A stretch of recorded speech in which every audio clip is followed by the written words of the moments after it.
What's up guys, welcome back. आज मैं explain करने जा रहा हूँ सन 2017 में रिलीज हुई हॉरर फिल्म द क्रूसिफिक्शन को। द क्रूसिफिक्शन को डायरेक्ट किए हैं जैवियर जेम्स ने एंड इस मूवी की IMDb रेटिंग है 5.1 आउट ऑफ 10।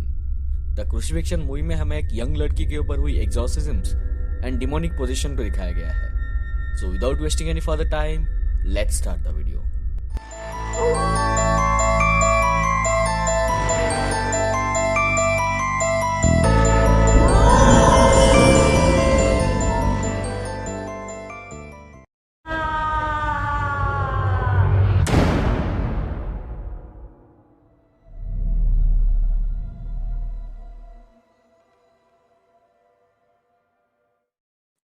मूवी की शुरुआत होती है 2004 रोमानिया की एक चर्च में, जहां एक सिस्टर जिसके नाम थी एडेलिना, उसको एक क्रॉस पे लिटा के एग्जॉर्सिज्म के लिए ले जाया जा रहा था क्योंकि उसे एक डीमन एगरिस ने पोजेस कर लिया था।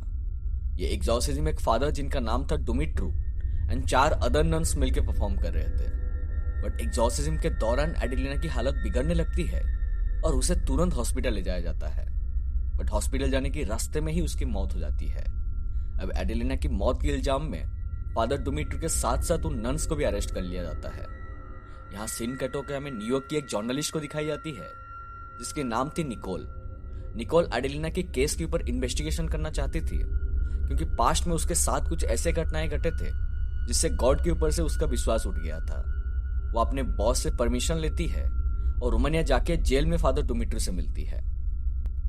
फादर डुमिट्रू कहते हैं कि एडेलिना ने जर्मनी में एक लड़का के साथ शारीरिक संबंध बनाई थी, पर उस लड़का ने उसको धोखा दिया था, इसलिए वो बहुत ज्यादा दुखी और वीक हो गई थी, जिस वजह से उस डीमन ने उसे पोजेस कर लिया था।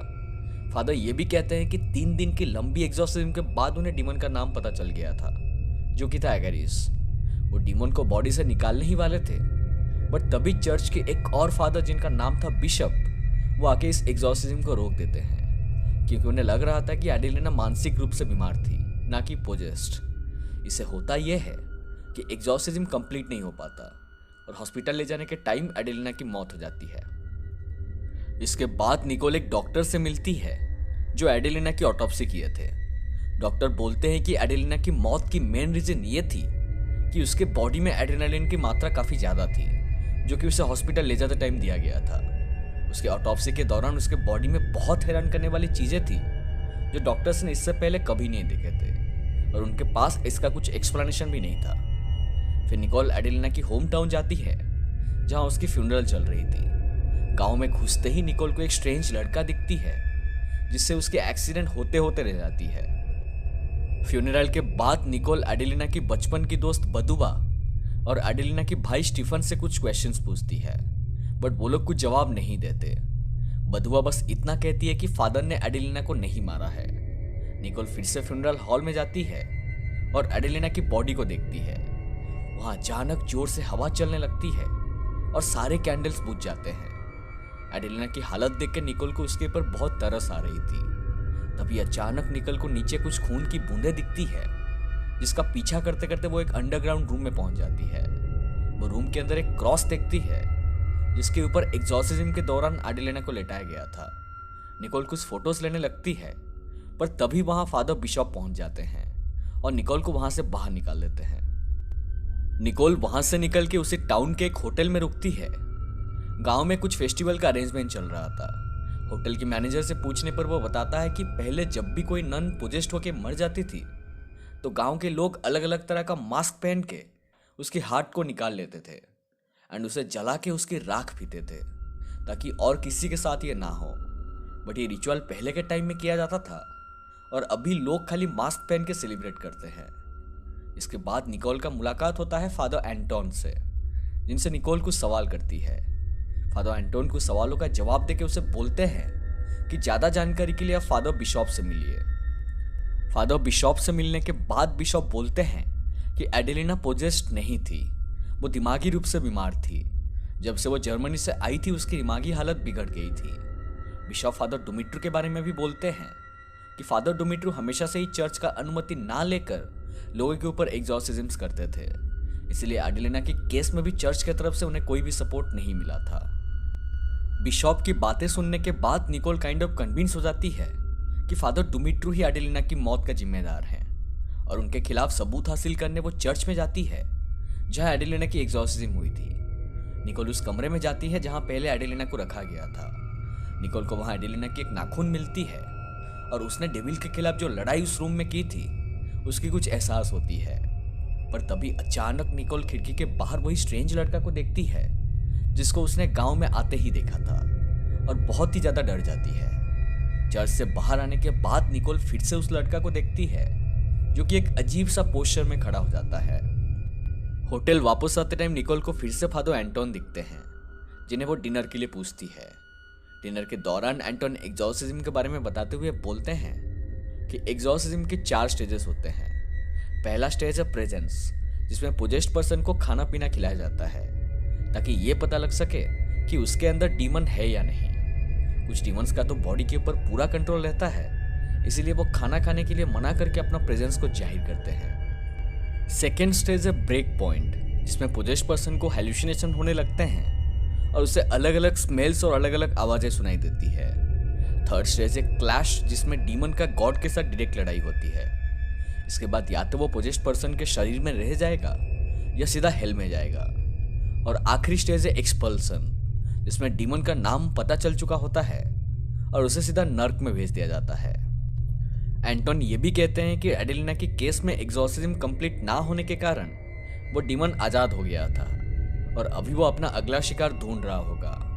डीमन ज्यादातर वीक लोगों या सिन करने वाले लोगों को ही पोजेस करते हैं क्योंकि वो लोग ज्यादा वल्नरेबल होते हैं।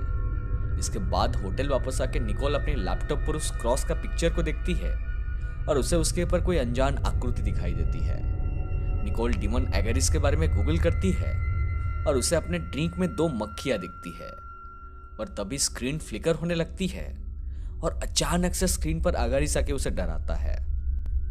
नेक्स्ट डे निकोल एडेलिना की भाई और बचपन की दोस्त से मिलने जाती है, जहां बडुआ उसे बताती है कि एडेलिना को फादर ने नहीं बल्कि उस डीमन ने मारा है, क्योंकि उसने खुद अपनी आंखों से एडेलिना के अंदर के डीमन को देखी है। बदुबा एक घटना के बारे में बोलती है कि एक बार जब वो एडेलिना को कुछ खाना देने के लिए उसके रूम में गई थी, वो देखती है कि एडेलिना खुद से ही बात कर रही थी और देखते ही देखते एडेलिना के अंदर का डीमन बदुआ को हवा में उठा लेता है और उन दोनों को अकेला छोड़ देने के लिए बोल के बदुआ को डरा के वहां से बाहर भेज देता है। बदुआ ये भी कहती है कि जर्मनी में एडेलिना एक नानी का काम किया करती थी और उसे वहां एक लड़का से प्यार हो गया था, पर उसके साथ शारीरिक संबंध रखने के बाद वो लड़का उसे धोखा दिया था और एडेलिना अपनी इसी गिल्ट को मन में लेकर फिर से अपने गांव लौट आई थी और सीधा एक फादर से मिलके गॉड से इस सीन के लिए माफी मांगने आई थी। जिन फादर से एडेलिना मिलने आई थी उनका नाम था फादर गैब्रियल। गाइस, बचपन से ही एडेलिना और सिस्टर बदुबा एक ऑर्फनेज में पले बड़े थे, जिसका देखभाल फादर गैब्रियल ही कर रहे थे। गैब्रियल एक पिता की तरह एडेलिना को बचपन से पाल पोस के बड़ा किए थे। पर जब एडेलिना जर्मनी से उनसे मिलने आती है तभी फादर गैब्रियल चर्च के बेल टावर से कूद के सुसाइड कर लेते हैं और एडेलिना के हाथ में ही अपनी दम तोड़ देते हैं। Now this was too much for her, क्योंकि जर्मनी में प्यार का धोखा, पिता समान व्यक्ति की मृत्यु, एडेलिना अंदर से बहुत ही ज्यादा कमजोर हो गई थी और इतनी वल्नरेबल होने से डीमन को एक इजी टारगेट मिल गया था और डीमन उसे धीरे धीरे पोजेस करना शुरू कर दिया था। एडेलिना धीरे धीरे चर्च के अंदर जाने से डरने लगती है। उसके बॉडी के अलग अलग जगहों से मक्खियां निकलने लगती है और ऐसे ही डीमन धीरे धीरे एडेलिना की पूरा बॉडी को काबू कर लेता है। एक बार तो एग्जॉर्सिज्म के दौरान डीमन अपनी शक्ति से वहां बारिश करवा देता है, जो कि होली वाटर को मॉक कर रहा था। ये सब सुन के निकोल घर वापस आती है और रास्ते में उसे फादर एंटोन मिलते हैं और यहाँ दोनों की बातचीत से हमें निकोल की पास्ट के बारे में पता चलती है। गाइस, निकोल की माँ को कैंसर था, पर निकोल को यह बात उन्होंने तब बताई जब वो इसके आखिरी स्टेज में थे। निकोल कुछ रिसर्च करके ऐसे ट्रीटमेंट के बारे में पता लगाई थी जिससे निकोल की माँ और कुछ दिनों के लिए जिंदा रह सकती थी, पर वो ट्रीटमेंट लेने से मना कर देती है और बोलती है कि वो अभी गॉड के साथ है। निकोल बोलती है कि उस ट्रीटमेंट का सक्सेस रेट 90% था। अगर वो ये सब अंधविश्वास में नहीं रहती तो वो आज हमारे साथ होती, इसीलिए गॉड के ऊपर से उसका आस्था उठ गया था। घर जाते टाइम एंटोन निकोल को सावधान रहने के लिए बोलते हैं, क्योंकि गॉड पे उसकी आस्था नहीं थी और उसकी सोल भी काफी वीक थी, इसलिए वो डीमंस के लिए एक इजी टारगेट बन सकती थी। उसी टाइम गांव में वही सेम मास्क फेस्टिवल चल रहा होता है, जहां गांव के लोग मास्क पहन के सेलिब्रेट कर रहे होते हैं। तभी निकोल को वो स्ट्रेंज लड़का एक मास्क में दिखाई देता है, जो उसे रोमानियन में कुछ बोलता है, जिसका मतलब है इट्स वॉचिंग यू। होटल के मैनेजर से पूछने पर वो बताता है कि ये पॉसिबल ही नहीं है, क्योंकि वो लड़का जन्म से ही गूंगा है और वो बात नहीं कर सकता। उसी रात सोते टाइम निकोल को फादर एंटोन को लेकर कुछ एहसास होता है, पर तभी निकोल को बाहर दरवाजे के पास कुछ आवाजें सुनाई देती है। जैसे ही वो चेक करने दरवाजे के पास जाती है, तब अचानक एडेलिना की घोष के उसे वहां डराती है। नेक्स्ट डे जब निकोल नहा रही होती है, तो फादर एंटोन वहां आते हैं और निकोल को एक वाइन की बोतल गिफ्ट करते हैं। उसके बाद हमें एंटोन और निकोल के बीच कुछ शारीरिक संबंध बनते हुए दिखते हैं। नेक्स्ट डे जब निकोल सो के उठती है, तो उसे फादर एंटोन का एक नोट दिखाई देती है, जिसपे लिखा था कि वो इतनी टायर्ड थी कि बस एक ग्लास वाइन पीने के बाद सो गई थी। मतलब पिछली रात फादर जाने के बाद उसके साथ और कोई नहीं बल्कि डीमन था। निकोल की दिमागी हालत बिगड़ने लगी थी और वो यहाँ एक पल भी और रुकना नहीं चाहती थी। इसके बाद निकोल डॉक्टर फ्यूनर से मिलने जाती है, जिनके पास एडेलिना की दिमागी हालत बिगड़ने के बाद उसे लिया गया था। डॉक्टर बताती है कि एडेलिना के इलाज के टाइम उसे हमेशा से ही लग रहा था कि सारे डॉक्टर्स डीमन हैं और उसको पोजेस कर रहे हैं। इस बीमारी को डॉक्टर बताते हैं स्किज़ोफ्रेनिया, जिसमें लोगों को तरह तरह की हेलुसिनेशंस आते हैं और उसे ऐसा लगता है कि लोग उसे मारना चाहते हैं। उसी रात वापस आते टाइम अचानक निकोल की कार एक सुनसान जगह पे खराब हो जाती है। वहां उसे कुछ डिमोनिक प्रेजेंस फील होती है और उसका कोई पीछा करने लगता है। निकोल पहले से एंटोन को फोन किया था, जिससे एंटोन वहां पहुंच जाते हैं। वो निकोल को उसी रात चर्च में रुकने के लिए बोलते हैं, जहां वो सुरक्षित रहेगी। निकोल नेक्स्ट डे ही अपनी होम टाउन वापस जाने के बारे में सोचती है। नेक्स्ट डे वो अपना सारा सामान पैक करके वहां से जाने लगती है, पर तभी उसे रास्ते में फादर गैब्रियल की कब्र दिखाई देती है। देखने पर निकोल को पता चलती है कि फादर गैब्रियल की मौत भी उसी दिन हुई थी जिस दिन उसकी माँ की मौत हुई थी। तभी फादर गैब्रियल की कब्र के ऊपर सूरज की किरणें गिरती है और उसे अपनी माँ की कही बातें याद आती है, जो थी सूरज की किरणें गॉड की उंगलियां की तरह होती है, जो तुम्हें रास्ता दिखाएगी। तभी निकोल को दिमाग में एक बात स्ट्राइक करती है कि हो ना हो फादर गैब्रियल मरते टाइम पोजेस्ड थे और उनकी मौत एडेलिना की बाहों में हुई थी। फादर एंटोन के हिसाब से डीमन फिजिकल टच से भी एक कमजोर पर्सन को पोजेस कर सकता है, तो फादर गैब्रियल से डीमन एडेलिना को पोजेस किया होगा। इस बात का सच जानने के लिए निकोल वापस से चर्च जाती है, जहां रिकॉर्ड से उसे पता चलती है कि फादर गैब्रियल ने अपनी लास्ट एग्जॉर्सिज्म तबियाना नाम की एक इंसान के ऊपर किए थे, जो कि वही गूंगा बच्चा था। निकोल सीधा उसके घर के तरफ निकल पड़ती है और उसे वहां पता चलती है कि असल में वो बच्चा नहीं बल्कि उसके पिता को डिमोन ने पोजेस किया था। वो बच्चा चर्च जाके फादर गैब्रियल को एग्जॉर्सिज्म करने अपने साथ लाया था। निकोल पूछती है कि क्या फादर गैब्रियल ने डीमन का नाम बताया था। तभी वो बच्चा एक जगह उस डीमन का नाम लिख देता है, जो कि था एगरिस। अब सारे डोर जुड़ चुके थे और निकोल को सारी बातें पता चल चुकी थी कि कैसे एगरिस ने पहले इस बच्चे के पिता को पोजेस किया, फिर फादर गैब्रियल को और आखिरी में एडेलिना को।